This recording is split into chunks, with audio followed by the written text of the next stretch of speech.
12 বছর পর আবার আমরা একসাথে। টলিউড সুপারস্টার দেব ও শুভশ্রী গাঙ্গুলি কোনো এক সময় তাদের প্রেম ছিল ওপেন সিক্রেট, কিন্তু বিচ্ছেদের পর একসাথে পর্দায় আর কখনোই দেখা যায়নি তাদের। অবশেষে সব অপেক্ষার অবসান ঘটিয়ে 12 বছর পর বড় পর্দায় ফিরছেন এই তারকা জুটি। 20 জুন দেব তার ভেরিফাইড ফেসবুক পেজে একটি ভিডিও বার্তায় আনুষ্ঠানিক ঘোষণা দিয়েছেন।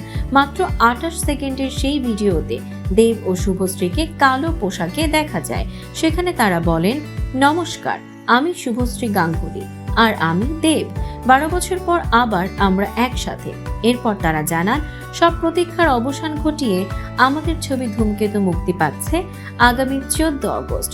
দর্শকদের দীর্ঘ প্রতীক্ষার অবসান ঘটিয়ে অবশেষে আসছে কৌশিক গাঙ্গুলি পরিচালিত ও রানা সরকার প্রযোজিত সিনেমা ধূমকেতু।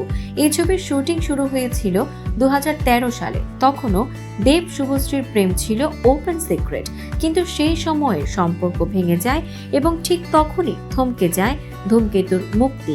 তবুও ভক্তরা আশা ছাড়েনি।